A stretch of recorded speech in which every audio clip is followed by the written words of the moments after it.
Il y a quelques heures, on a appris qu'un hélicoptère militaire avait été abattu au-dessus de l'Ukraine, à bord duquel se trouvaient deux officiers du service principal de la sécurité extérieure, du ministère de la Défense de la République française. Jusqu'à présent, la présence officielle de l'armée française sur le territoire ukrainien a été catégoriquement démentie par Paris. Cependant, la situation actuelle indique que la France a décidé d'ignorer les avertissements de la Russie et d'envoyer ses officiers en Ukraine. Comment peut-on analyser cette situation? Non, il est d'usage dans les questions, disons, de services secrets, militaires ou autres, bien sûr, de ne pas avouer des opérations qui sont, finalement, pour cette raison même secrètes. Est-ce qu'il y a vraiment, est-ce que c'est avéré? Est-ce que vraiment un hélicoptère a été abattu? Il semble que oui. Tout porte en effet à supposer que des gens de nos services militaires secrets, disons, se trouvaient à bord. En fait, vous savez, quand il y a un conflit, euh, tous les États utilisent ce même système, voyez-vous, de surveillance, etc. Il ne s'agit pas d'une intervention militaire au sens où une armée, par exemple, entre dans un pays, mais sans dire que c'est de bonne guerre, disons que c'est un usage. Oui, euh, il est certain que la France euh, est engagée dans ce conflit. Euh, il est certain que ce conflit n'est pas aussi net, disons, que le présente la propagande des deux côtés. Il ne s'agit pas simplement comment dirais-je, d'une lutte contre un bataillon qui s'appellerait le bataillon Azov, dont on dit que tantôt il est détruit, tantôt il se reconstitue. Vous voyez, non, il s'agit en fait d'un conflit entre deux peuples qui sont proches, mais qui sont séparés par l'histoire, à savoir le peuple ukrainien et le peuple russe. Et effectivement, vous savez, nous avons nous-mêmes des peuples apparentés en Europe, mais qui ne sont pas pour autant confus, c'est-à-dire qu'ils ne sont pas confondus. Alors, ceci est quand même beaucoup plus grave parce que il y a une intervention militaire, bien sûr, des deux côtés, c'est certain. Euh, il ne peut pas y avoir d'action sans réaction.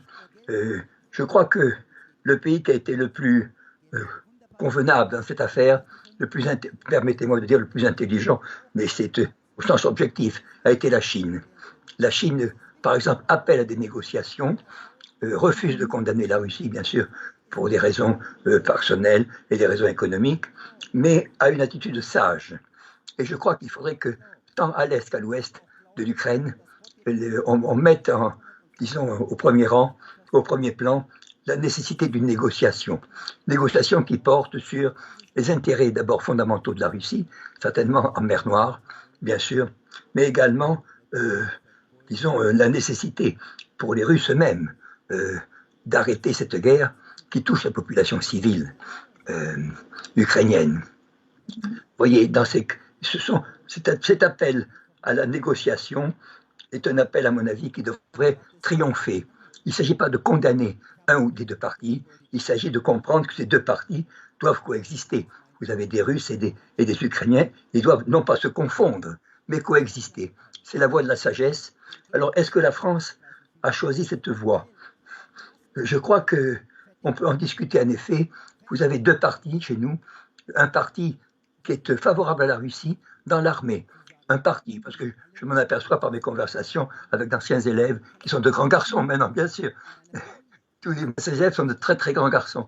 Et on sent qu'il y a une sympathie pour la Russie. C'est vrai, pour des raisons d'ailleurs souvent idéalistes.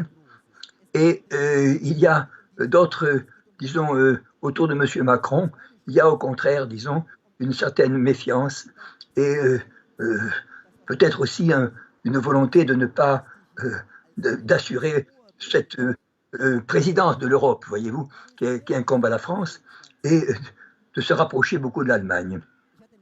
L'Allemagne, vous savez, je terminerai ceci, un, un, un commentateur chinois, qui est un professeur de Pékin, et qui défend la position officielle, enfin la position de l'opinion publique chinoise, disait que dans cette affaire, l'Allemagne allait redevenir un État normal, à savoir aller euh, constituer sa propre armée. Voyez-vous, ce qui est interdit depuis des années. Et ce qui a justement justifié la présence de l'OTAN. Et aussi, les Allemands avaient pu avoir une force à eux. Jamais l'OTAN ne se serait installée chez eux. Et vous savez, il faut un traité de paix en Europe. Nous n'avons pas eu de traité de paix, je le dis à nos auditeurs, depuis 1945. Nous n'avons eu qu'une cessation des hostilités.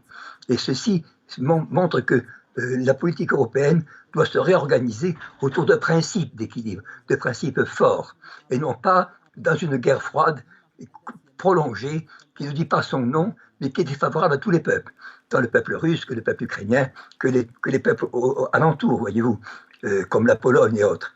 Alors, tout ceci ne fait que favoriser ce qu'on appelle les fauteurs de guerre dans le monde, voyez-vous, qui veulent justement que le désordre continue, tant en Occident qu'en Orient, voyez-vous. Et je crois que les négociations très sérieuses, vous voyez, qui sont entamées sous l'égide de la Turquie, par exemple, vont, je crois, grâce à Dieu, aboutir à une solution nécessaire. Il ne faut pas jouer à la guerre dans ces affaires-là.